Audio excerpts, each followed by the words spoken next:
All right, welcome in everybody. It is 11:15. We are waiting for Sosa to get off of Spaces so we could join you live.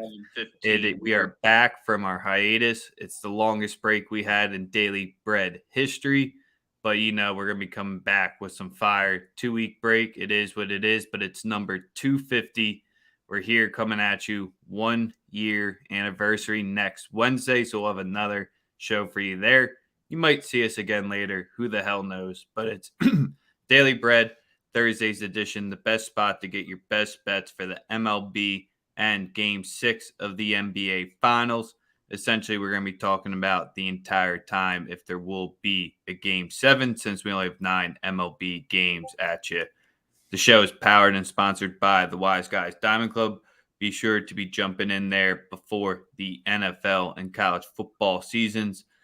It's the best time to be there before all the wildness happens this fall. Give us that like and subscribe on YouTube. Retweet us on Twitter. But Sosa, how you doing? I'm great, man. 250 episodes. I'm actually I'm shocked, to be totally honest.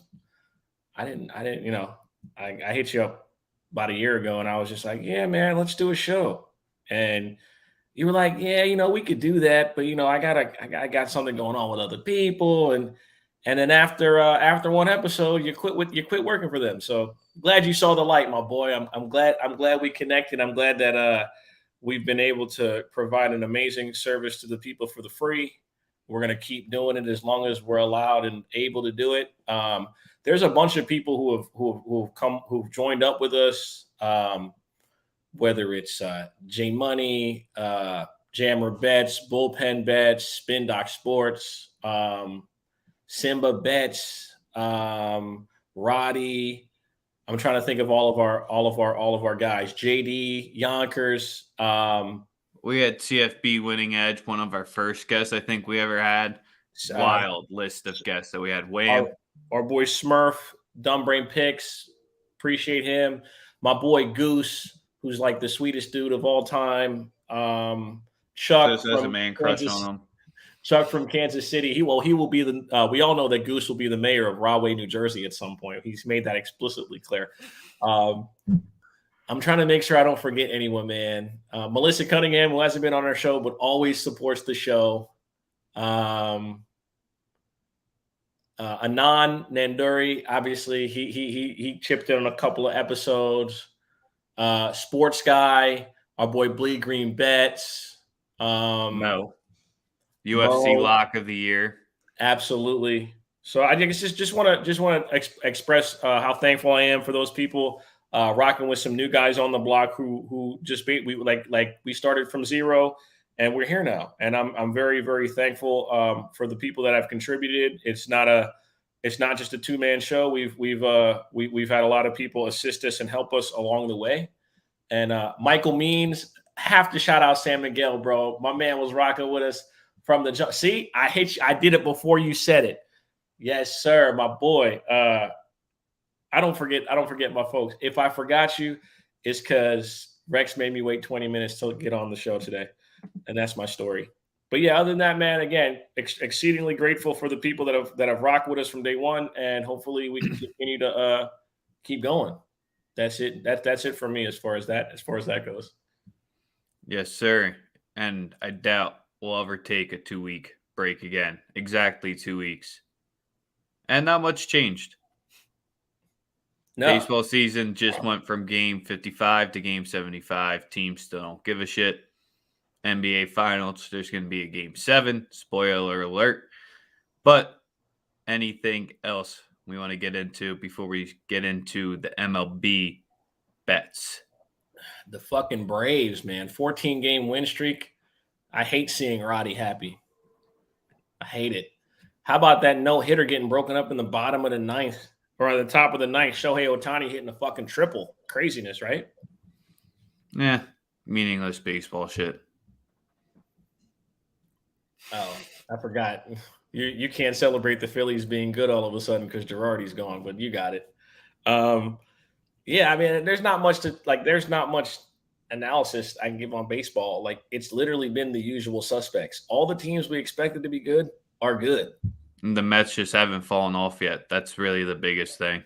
Yeah, Houston's good. Chuck, we're not reposting that comment. What the fuck is wrong with him, yo? But yeah, it's baseball. Like I said, the teams that we expected to be good are good. Brubacher still sucks. That's about it. If you guys are still fading that train, that was pretty profitable during our hiatus.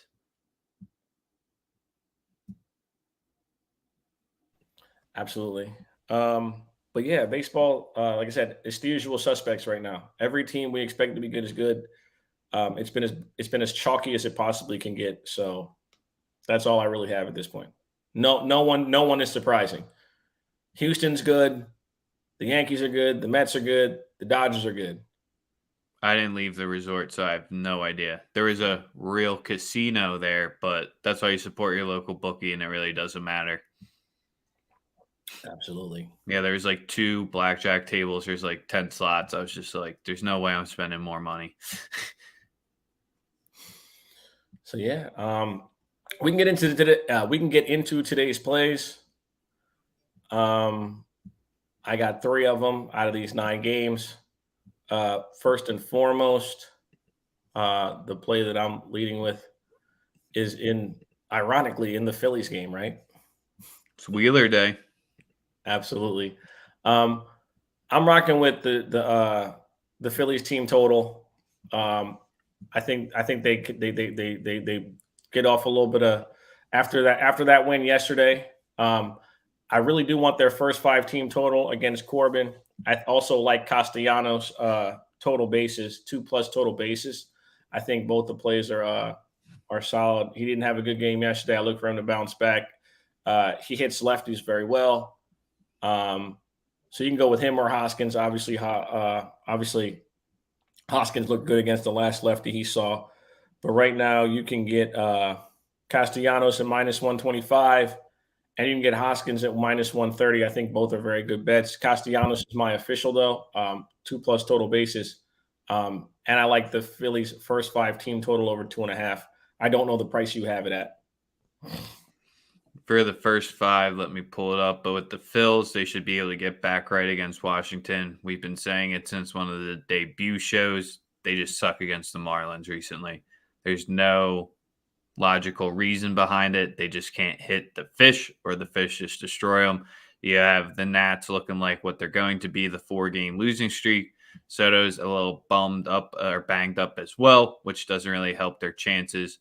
Wheeler with the K's, that was the only thing that I was potentially looking at because he's churning past 6+ each time. I know that's basically his price at this point if it's not 7.5, but hasn't really mattered for those.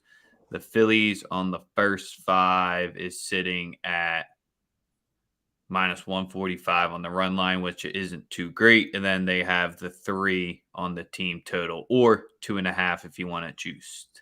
I'll take the 3 because then I can get a push. I expect them to get 3 anyway, so I'd rather take the over 3 and get the better price.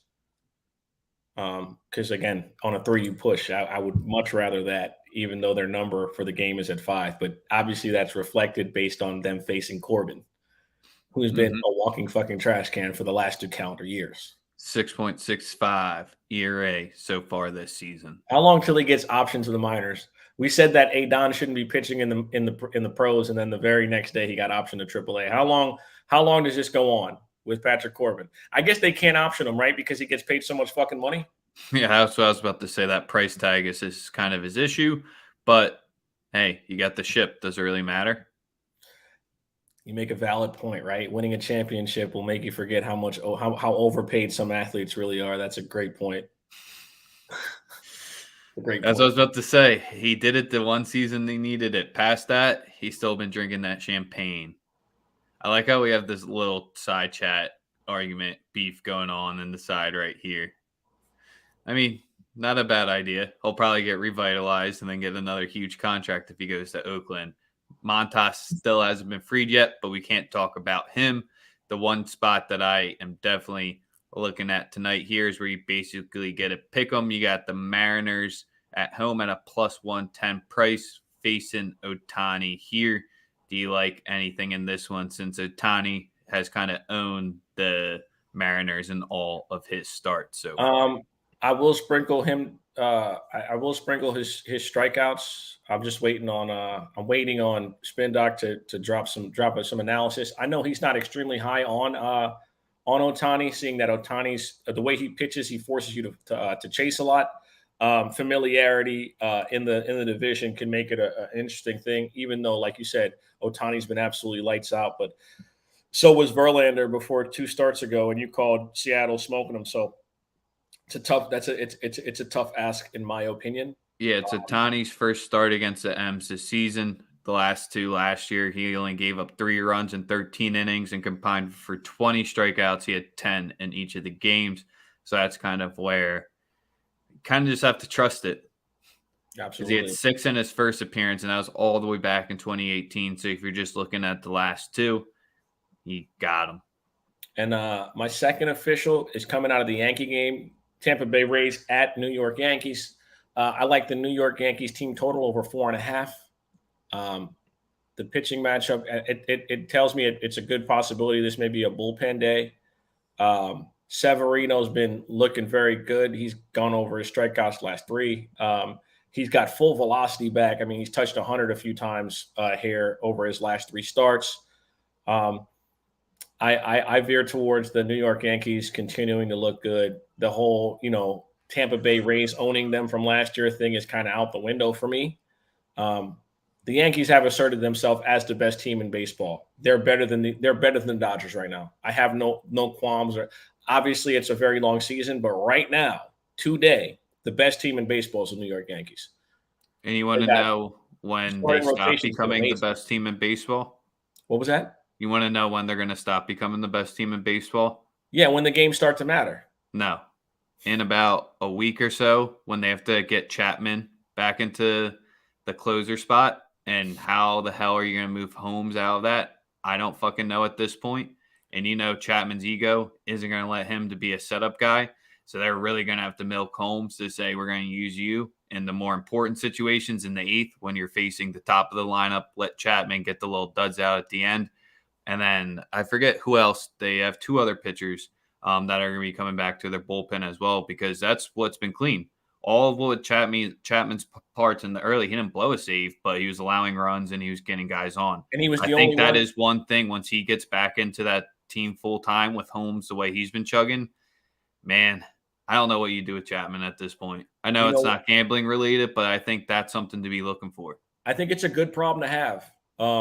Also, the thing about the Yankees is that their starting rotation has been great. Like, they just keep getting quality starts from starters, whether it's Taillon, whether it's Nestor Cortez, whoever seems They're to even getting Montgomery to go 8 at this point, which is terrifying. Whoever's on the hill for them is pitching well. They're getting 6-7 innings. The bullpen's not overworked, and then they have an extremely talented bullpen. I think Aroldis Chapman's coming back. It's a great problem to have. And the thing is, he hasn't looked great. Right, he hasn't looked great, but he was also hurt. So those are 2 things you have to factor in. If he's not 100%, and you're trotting him out there every 3 days, if he's 100% healthy, I mean, it apparently was an Achilles thing that was his issue, right? Like, soreness was Achilles. When you're a power pitcher, you need your base to be effective. If he comes back and he's 100%, maybe he pitches better.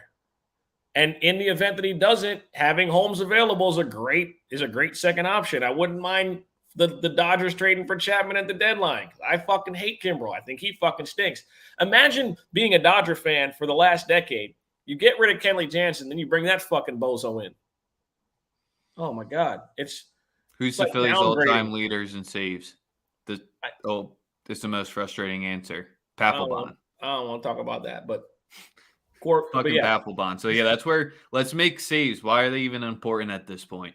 That's a stat that should be thrown out the door. To get a bullpen pitcher a lot of money. Like, that's what it is. They need at least one guy out the bullpen to make 20 M's a year, right? For financial reasons. We know why. That's the real reason, right? Make holds. We should make holds important again. Jesus Christ. And I only have one. I only have one other play, and that is in the Rangers Tigers game. I'm going with the over 8.5 for the ball game. I think Brisky gives up some runs. I think Perez gives up some runs. The Rangers have also gone under the last couple of games. They haven't gone 3 straight going under all season. I believe that trend continues. That's really those are the only 3 baseball plays I have. Really want to get into my I was about to say my only official illegitimate children back here. That's what I want to talk about. I want to talk about my only official play: Angels first 5 run line plus 115. We're backing Shohei today. Simple as that. We don't have to rely on them to get the full game win since they really can't do that anymore. Plus money, I love it, and I already know that's part of the reason why you're taking it. They also almost got no hit last night. And I like the angle of them rebounding from. I'm not a big Kirby guy either. I like my Mariners. I just don't trust in Kirby. Even though they're at home, it is what it is. You got Ward back at the top of the lineup, who is probably one of the most unsung players, which is why the Angels went on that big streak when they're missing their top leadoff man there. Yes, sir. All right. I think we definitely have a head-to-head here. Mine's not coming from basketball things we've seen on the court. It's pretty simple and clear at this point. Father's Day is Sunday. They want Game 7. It's as simple as that. Steph will probably go fucking nuts. So if you want to take any of his player props, can't convince me otherwise on that. I don't think this is a game where his supporting cast show up whatsoever. He'll have his game that he needs it, but it won't come in a dub. Tatum, I don't want to say it. I just think Brown should be the guy with the ball in his hand in the fourth quarter at this point. If you're watching the video live right now, if you could just screenshot and post this.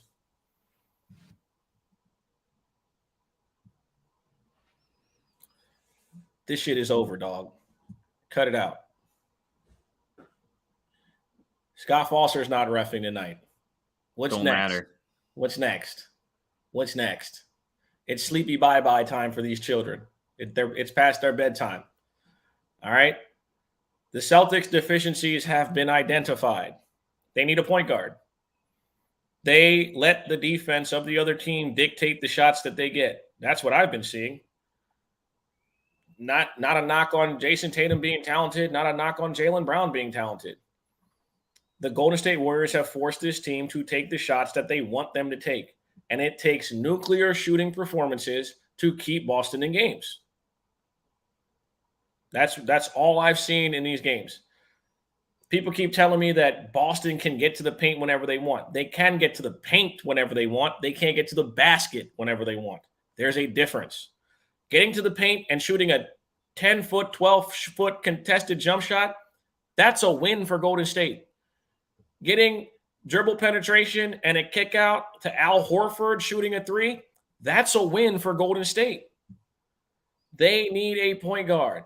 They need someone that can run the offense, facilitate the offense, and get their own shot in the confines of an offense. I want y'all to look at the half-court sets from the Boston Celtics. There is no movement off the ball. They do not set screens off the ball. There is no actual offensive identity for this team. It's clear out, give JB space. It's clear out, give JT space. Once the double team comes, they'll jump in the air, and whoever the open guy is getting the jump shot. Yep, that's cool. There is no structure to Boston's offense. The Celtics it's all ISO. I'm just saying this. ISO. The Celtics won't need to break 100. They're just going to muck this game up tonight. And that's what I'm saying. Steph is going to go nuts. He's going to break 35 easy. In the round table, I said Warriors in 6, so I still don't know why I'm going against my initial prediction. I just literally think if it wasn't Father's Day on Sunday, I just purely think there will be some sketchy stuff that goes on in this game.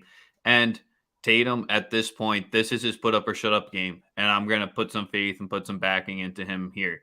I was just talking about I want the ball in Brown's hand. Tatum, you got to just stop going 5 for 17 with 6 turnovers each game because all those missed possessions is exactly why they're losing by 10 plus here. I think I'm taking the Celtics on the -3. It's gross. I hate it, but I do think we get a 7. Nick Stauskas is dropping 30 tonight. That might be comment. I'm going to say Luke of Cornett next. Episode 250 right there. Sauce Castillo. Saucy Castillo. Oh, sorry. No worry. Hey man, that's why I'm here. I'm here to be a. That's be when a you know you were in the stadium during the tank, if you remember that. Oh, he was so ass. See, he knows. It's Saucy Castillo. It's not Sauce. It's a big difference. If you know, you know.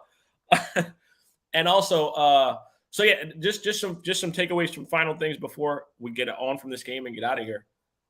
I like Jason Tatum to go over 27.5 tonight.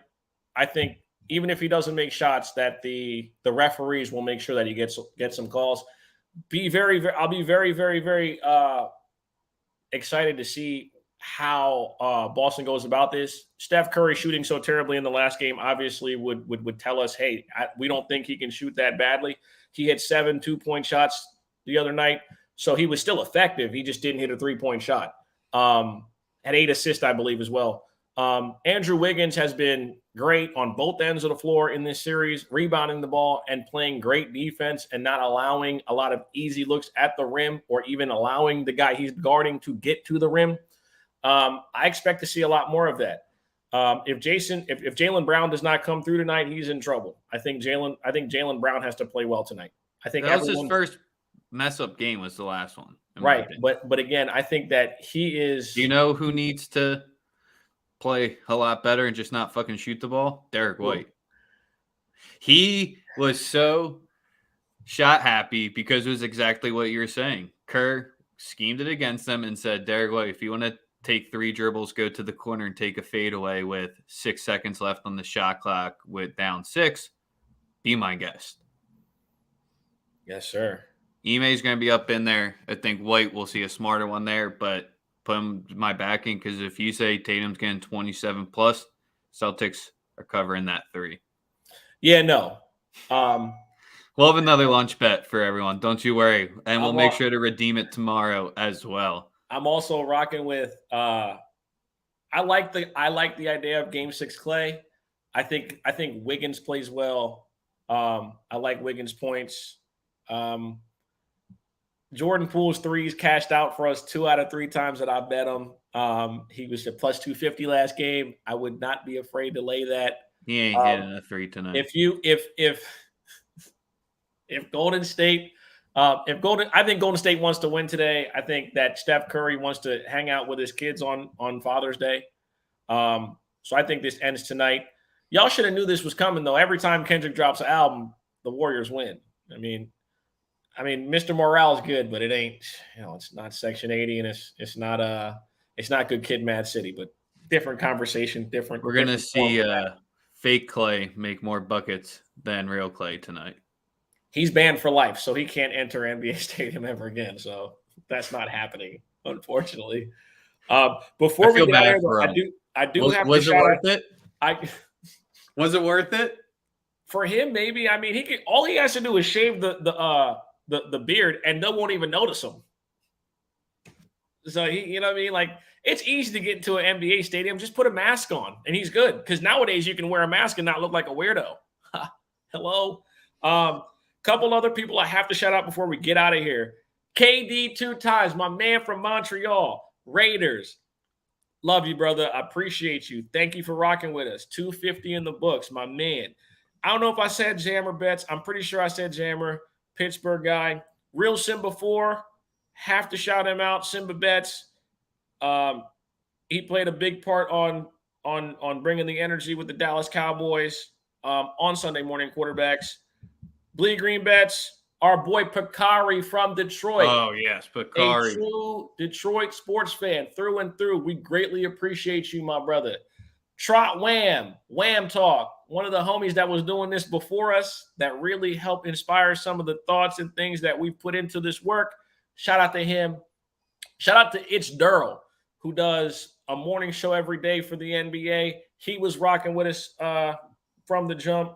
I'm trying to make sure I don't forget anybody, dog, because people be mad as shit when you fuck up and forget the name. I got some people. Taze. We got to shout out Taze. Shout out to Taze. Day one. Now he's doing his shit on his own. Dan fucking DeWitt, my boy. Well, that's where the next one. But I was going to say Taze started doing his shit on his own. Not saying She shouts us out a lot, so got to shout him out because never be afraid to start pushing your own Steven shit out. Carlson, we love you, Steven Carlson. Andy is Sports, we love you too. We love you, Andy is Sports. Dog, do you see the shit he did last night in the NHL? God, love that guy. Yeah, you see Wolves is playing Leeds first match day. They're really trying to like poke at me everywhere completely. Maybe Aronson won't be in the rotation yet, so I can just root for Wolves. I seen that. But yeah, man, like I said, extremely grateful, extremely thankful for you guys rocking with us. Just remember, we're just getting started. NFL season is going to be a blast. We're just getting into MLB. Crispy Cap'n, finesse the books, prop god, some people who have really contributed as of late to what we got going on. Make sure you guys are rocking out with them. And then we got 2 new videos on our channel for college football content that you need from our man JD, Extra Joe JD. Gave you and broke down the Heisman betting odds that just dropped yesterday or Who Monday. Else is giving you guys this already? Who else is giving you this sort of an edge on markets that needs to be exploited? Why? Who else? ACC conference title betting that dropped a week ago. The QB battles, not gambling related, but make you sound smarter at the water cooler at work. He's got you covered. At least know what you're talking about with your friends. Don't sound like a bumbling fucking fool on Spaces. Jay Wills, you've been rocking with us as well. Appreciate you. That's going to wrap us up tomorrow. Maybe we'll do a happy hour. Maybe we'll do something since it's just MLB related. We'll see what it is, but we'll be back at you tomorrow.